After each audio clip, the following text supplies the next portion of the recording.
She has an issue of keeping up with the Joneses. Her friends have lots of cool stuff and she idolizes those beauty bloggers and YouTubers and wants the things they have. My parents are extremely wealthy but strict. They would reward us with things when we did well in school. She pulled C's this year and asked for an iPhone, and was obviously refused. Early this year in September/October I noticed a lot of my makeup and shoes were going missing. We have the same size feet and the makeup items were popular cult classics. I put up a camera when I went to work one evening and came back to check. Lo and behold, she was taking stuff from my drawers, and sitting down at my vanity to use it. Whatever, she's 12, she wants to use makeup. I de-stashed some items I never used and I gave her a fair amount. For her birthday my other sister and I, other sis does not live with us, chipped in for a Sephora gift card. We thought maybe then she'd stop taking my stuff. It did stop, it looks like, because nothing has gone missing and I recorded for about a month and only saw her in my room when she went to fetch the dog, so nothing suspicious. However, lately she has been getting packages from Amazon, she's buying Sims games, and she's using a Netflix account. She stated she's been winning all of these things and despite questioning her she refused to really admit where she got all this stuff from, so I dropped it. About 2 weeks ago, everything on our desktop computer went missing. Looking into the system recovery files, it said that there was a system file reset, something along those lines, at 11:30 a.m. on a Thursday. Mom and I discovered the computer was wiped that evening. I saw my sister on the computer when I left for work. We know she did something, but again, she refused to answer. Then today, I got my MasterCard bill. It was absurdly high. I paid $78 for a yoga pass and then $10 for something from eBay. At first I thought my card info had been stolen. But the purchases all match up with stuff she has. Origin Canada. Netflix. Amazon. One eBay purchase. All online purchases. $700 worth. I have no idea what the fuck to do. My parents are again, super strict. Obviously I have to tell them, but they are going to lose it on her. But I'm beginning to think she has a serious fucking problem. I have the money to pay down this card but I don't want to. I want to recoup the losses. But how can I get a refund on something like Netflix? I can't. I've already called to cancel the card. I don't know what steps to take next. Update 1. Hi everyone. Thanks for your advice and help. I just want to add in some points that came up in comments. I did get mad at her when she stole from me the last time. I thought that being proactive by helping her get what she wants in a proper way would help, but we did have a nasty fight about it. I didn't just shrug it off. I now realize I totally fucked that up. My parents were strict when I was younger, so to me strict is just the word for them. But for her they have completely checked out. I am basically her parent. My older sister not as much, but she still is involved a fair amount more than my actual parents are. I do want to lock my door, but it's where the dog hangs out, and he needs to leave to pee sometimes, so I am hesitant. I did, however, decide to order a nanny cam for my bedroom. I am still considering the lock. Last night I came home from work and my parents had gone to bed, as well as my sister, so I decided to leave it until the morning. But I heard giggling coming from my sister's room, so I approached her and I decided to ask her about it before I talked to my parents. Well, she full on denied it. I had printed my credit card statement and I showed it to her and she just said it wasn't her and she didn't do it. I am the person with the mail key. We have a community mailbox, so I was taking in her Amazon packages. They were from the marketplace and a few of them had the prices on them so they could go through customs and those prices matched what was on my statement. My dad has a key too, so he probably took in the ones I didn't see, which is why I didn't realize it was such a big problem. I also pointed out the Netflix charge. She said that she was using my other sister's Netflix. Other sister lives in an area about 2 hours behind our time, so I texted her right then and she said she doesn't even have Netflix anymore, as it interfered too much with her doctorate work. My younger sister lied and said she was still using it. I told her I am giving her one chance to admit it to me, otherwise I'll be talking to the parents and I will also be calling the cops. Still, she refused to admit. I even started to doubt myself. Maybe she didn't actually do it. I was going over all the charges and realized she'd have to have an Amazon account. I was the one who set up her email address so many years ago. If she forgot her password, my email was the recovery. I reset her password through my email. Not only had she charged $700 in this last billing cycle, but yesterday she bought 2 more things off Amazon, an iTunes receipt, got a receipt from a site called the Sims Resource, and a Club Penguin membership. There were still all of the old order receipts. I reset her Amazon password and I canceled the orders she placed. I emailed Club Penguin and Netflix and told them she was a minor and was not authorized to purchase the membership. Club Penguin was awesome and they reversed the charges for me. I guess they deal with this a lot. Netflix hasn't responded yet. This morning I talked to my parents. They offered to pay it for me and I told them that is not the point. I want her to learn what she did. They just dismissed it. So I told them if they don't do something then I will not be doing their job for them anymore. I will disengage totally from my sister's life. I told them that by choosing to ignore this, my grad school applications are immediately moving out of province. This did upset them because my older sister had gone the same route due to their crazy behavior, so they decided to talk to her. I don't know what they said as I had to go walk my dog, but looks like there's been zero consequences because she looks fine and is still holed up in her room. My dad just transferred that amount to my bank account, so I'm assuming they just still don't give a shit. I haven't yet paid the card. It is due August 27th, so I have time. I talked to my boyfriend and he has some friends on the police force as well as some paramedic friends who know the cops who do the DARE circuits, so he's going to try and contact one of them. My older sister actually has a planned visit for next Tuesday, so we are trying to coordinate the potential police visit with that. My older sister was shocked to hear what happened, and when I told her that I might do my MSc out of province, she said she and her husband have room for me at their place. I could even bring my dog if I want to. So maybe that is something to consider. Update: my boyfriend reached a cop he knows, who actually referred him to another person. He will be coming over Tuesday afternoon after my sister and brother-in-law arrive. After the cop talks to my sister, my boyfriend is going to take her to the army offices which are stationed near the police headquarters. She's going to get a tour of both. We decided to do that part second because she might be more cooperative after the cop shows up. My sister and I are going to talk to our parents about finding her a volunteer placement. My older sister suggested that she might need some perspective, aka not owning that game is not the end of the world, and some hard-hitting scenarios might be the best way to get that through. I called one of my cousins who my younger sister really admires, and she is going to come talk to my younger sister too when the cops come. Intervention style, I suppose. The cop and I talked on the phone just a few minutes ago, and he said that this is not the first time he's done this. He has a lot of stuff he can say, so I trust he will do that on his own. He told me that he often refers these kids to a counselor, and that if my sister seems willing he can refer us too. Everyone is being really helpful. I have decided to not press charges yet. A lot of you are coming down hard on my sister and she deserves it. I might show her these threads. However, she is still my sister. She is 12. My older sister and I basically raised her. We do not want to turn her into someone with a criminal record, even though yes, she deserves it. Right now, we have a chance to rehabilitate her, versus deciding she's not worth it and dumping her. If I leave and she has no chance in hell with my parents, I still will be partly responsible if she goes the wrong way and I didn't try anything. It might be our house, not just her. We have extremely fucked up parents, as you guys have noted. I cannot change their ways.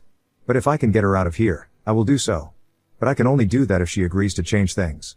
If she doesn't, then the best idea is for me to leave, because I want to have a life too. Update 2. My boyfriend reached a cop he knows, who actually referred him to another person. He will be coming over Tuesday afternoon after my sister and brother-in-law arrived. After the cop talks to my sister, my boyfriend is going to take her to the army offices which are stationed near the police headquarters. She's going to get a tour of both. We decided to do that part second because she might be more cooperative after the cop shows up. My sister and I are going to talk to our parents about finding her a volunteer placement. My older sister suggested that she might need some perspective, aka not owning that game is not the end of the world, and some hard-hitting scenarios might be the best way to get that through. I called one of my cousins who my younger sister really admires, and she is going to come to talk to my younger sister too when the cops come. Intervention style, I suppose. The cop and I talked on the phone just a few minutes ago, and he said that this is not the first time he's done this. He has a lot of stuff he can say, so I trust he will do that on his own. He told me that he often refers these kids to a counselor, and that if my sister seems willing he can refer us too. Everyone is being really helpful. I have decided to not press charges yet. A lot of you are coming down hard on my sister and she deserves it. I might show her these threads.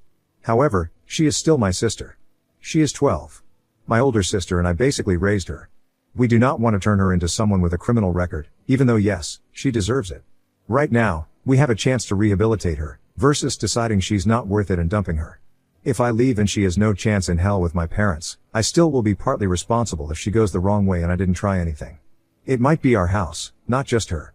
We have extremely fucked up parents, as you guys have noted. I cannot change their ways. But if I can get her out of here, I will do so. But I can only do that if she agrees to change things. If she doesn't, then the best idea is for me to leave, because I want to have a life too. Final update. Hi everyone. Thanks for your patience and all the PMs asking if things are okay. I work evening and overnight shifts, so I was basically knocked out until now. Just to clarify a few more points, I technically could be financially independent of my parents, as I've been working since I was 14 and never did anything crazy fun, so I have a lot of money saved. I also make about $30 per hour now. However, after everything I had to go through with my parents and my academics, I felt like I deserved to get my tuition out of them. I don't want the cops to talk to my parents because my dad is a conspiracy theorist. He once refused to buy milk for a whole year because he said farmers are drugging the milk they give to stores to actually weaken our bones and make us dependent on their calcium-fortified more expensive milk. Yeah. Anyway, I ignored my sister and family for most of the weekend and just went to work and my boyfriend's for the majority of the time. Yesterday I got up around 8 to pick up my sister and Bill. In the car, we discussed the situation. My Bill is actually a neuropsychologist. He doesn't remember much from his child development, or so he says, but he offered up some points that are similar to what you guys said.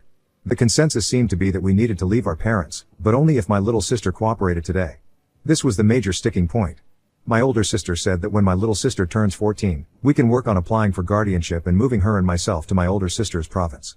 Because of my parents' age and history of abuse, my sister thinks we might have a case. She has already consulted a lawyer. We had a pretty sad talk about how all my older sister wanted was to get both of us out of there.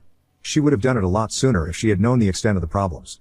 I haven't really told her about my younger sister's attitude issues and my parents' detachment because my older sister is working and going to grad school and I didn't want to burden her. She said the hardest thing she's ever done is leave me and my younger sister in this house. I told her that she was 21 when she left and we didn't expect her to save us. She also had not met Bill yet and wasn't making much money, so it would have been way too hard for her. When we got to the house, my Bill and sister briefly said hi to little sis and then went and played with my dog for a bit. My cousin called the home phone and we let little sister pick up. She said she was going to come over with her dog so we could have a playdate. This worked well because it got my sister out of her room. My cousin lives about 15 minutes away, so she was there within half an hour. We put the dogs outside and watched them play until we heard the doorbell ring. I sent my little sister to open it. When she saw the cops, she started crying immediately. The policeman was super nice. He sat down with everyone in the room and he told her instantly that he wasn't there to get her in trouble. But he wanted to talk to her. He even had a poster board. He set it up and started talking about a few girls he had known who had gotten into this type of lifestyle. The stories were kind of sad, and a lot of them were similar to the ones you guys talked about in the comments. My cousin told my sister about how hard it was to watch me and my older sister growing up, but we did the best we could so we could make a life for her. She told my little sister that she isn't a bad person, even though she might feel this way because of how mad I was with her. But the lying has got to stop. Kids who lie grow up into adults who lie. And adults who lie don't get to live nice lives. I talked to her about how all those videos she watches and celebrities she worships, they work really hard for that stuff. Sure, they might get some of that stuff for free, but success has a price. I told her that she's only 12 and has so much time to be successful, but people who steal and lie don't get to go that way. I even pointed out that her favorite singer, Ariana Grande, has also apologized for some things she's done and now everyone has forgotten and it's not as big of a deal. My older sister and Bill made her a deal. They said if she gets a 3.5 in her first year of high school, which should be easy as it's not an academic school, then she can come with me after I graduate from my BA and live back with them. My older sister even showed her printouts of the house they want to buy so that we can live there. They have 3 dogs and a lot more freedom than we do at this house. The cop explained that not everyone gets a chance to fix things. He pointed to his poster board, which in retrospect is pretty funny, and asked if she wanted to be like them. My little sister was still crying. She ended up coming over to me and hugging me and apologizing. She didn't make any excuses or say anything except that she was sorry for what she did, and that was good enough for me. My cousin and the policeman left and he gave us the referral. However, my Bill has a few colleagues who could do better, in his opinion, and he is going to talk to them instead.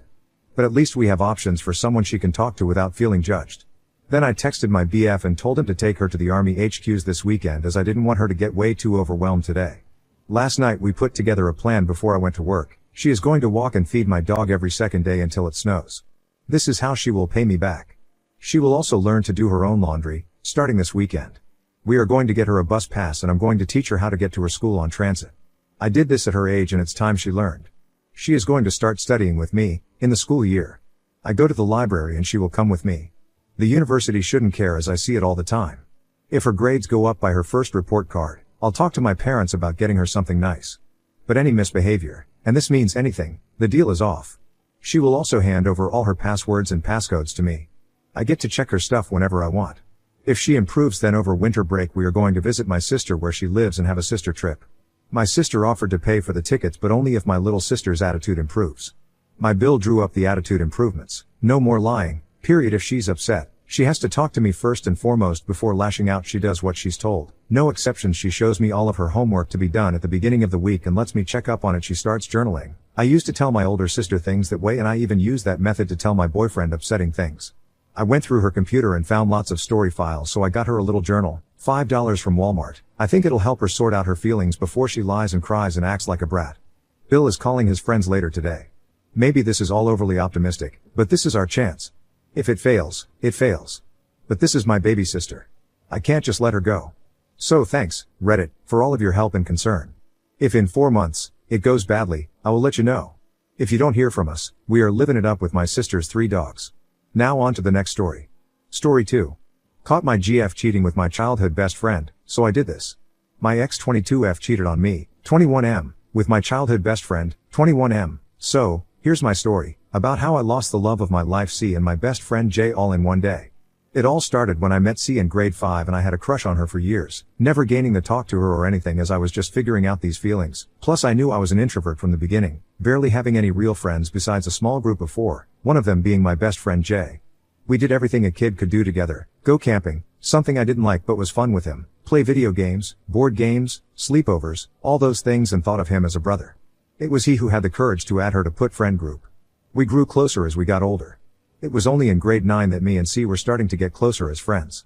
During high school, when we were both in grade 10, I finally gained the courage to ask C out, and to me surprise and happiness, she said yes. Our first date was amazing as I took her out to her favorite restaurant, which wasn't really expensive but did have a big bill. Then we went skating as she has always loved that, and that was one of the best memories I've ever had. Over next 4 years, we had the best relationship, or at least what I thought was the best. It was only during year 3 of our relationship that C wanted to go the next level, and so did I, but I was just so nervous about it that I never realized what was happening between my GF and BF until it was too late.